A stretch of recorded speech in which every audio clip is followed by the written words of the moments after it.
Gazetted যুদ্ধাহত মুক্তিযোদ্ধা সহ ব্যক্তি ও প্রতিষ্ঠানের ৭ ধরনের গাড়ির ক্ষেত্রে মোটরযান নিবন্ধন ও ফিটনেস নবায়নকালে অগ্রিম কর দিতে হবে না বলে জানিয়েছে জাতীয় রাজস্ব বোর্ড এনবিআর। এতে বলা হয় ৭ ধরনের গাড়ির ক্ষেত্রে মোটরযান নিবন্ধন ও ফিটনেস নবায়নকালে অগ্রিম কর দিতে হবে না, অর্থাৎ অগ্রিম কর মওকুফের জন্য এসব গাড়ির মালিককে এনবিআর থেকে সনদ নিতে হবে না। অগ্রিম কর দিতে হবে না এমন গাড়ির তালিকায় আছে সিটি কর্পোরেশন, জেলা পরিষদ, উপজেলা পরিষদ, পৌরসভা ও ইউনিয়ন পরিষদ, সরকার বা স্থানীয় সরকারের অধীনে কোনো প্রকল্প, কর্মসূচি বা কার্যক্রম, কোনো বৈদেশিক কূটনীতিক, বাংলাদেশের কূটনৈতিক মিশন, জাতিসংঘ ও অঙ্গ সংগঠনের দপ্তর, বাংলাদেশে কার্যরত বিদেশি উন্নয়ন অংশীদার ও এর সংযুক্ত দপ্তর, এমপিওভুক্ত শিক্ষা প্রতিষ্ঠান, সরকারি বিশ্ববিদ্যালয় এবং গেজেটের যুদ্ধাহত মুক্তিযোদ্ধা।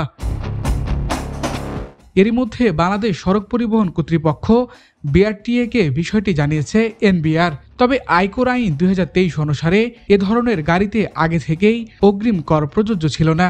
এখন এনবিআর বিষয়টি আরও বিস্তারিত জানিয়ে স্পষ্টকরণ প্রজ্ঞাপন জারি করল।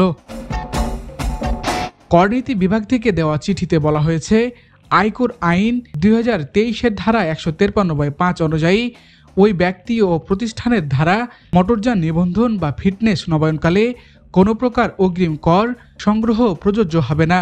আর ওই সুবিধা পাওয়ার জন্য জাতীয় রাজস্ব বোর্ডের কোনো সনদের প্রয়োজন হবে না। সর্বশেষ ২০২০-২১ অর্থ বছর থেকে গাড়ির অগ্রিম কর বৃদ্ধি করা হয়। ১৫০০ সিসি পর্যন্ত ব্যক্তিগত গাড়ির অগ্রিম কর ১৫,০০০ টাকা থেকে বাড়িয়ে ২৫,০০০ টাকা করা হয়। ১৫০০ সিসির বেশি কিন্তু ২০০০ সিসির কম এমন গাড়ির অগ্রিম কর ৩০,০০০ টাকা থেকে ৫০,০০০ টাকা করা হয়। এছাড়া ২০০০ সিসি থেকে ৩০০০ সিসি পর্যন্ত গাড়ির জন্য ১ লাখ টাকা এবং ৩০০০ সিসি থেকে ৩৫০০ সিসি পর্যন্ত ১,২৫,০০০ টাকা অগ্রিম কর দিতে হবে। এর বেশি সিসি হলে ২ লাখ টাকা অগ্রিম কর দেওয়ার নিয়ম রয়েছে। ইজমু আহমেদ, সানবিডি।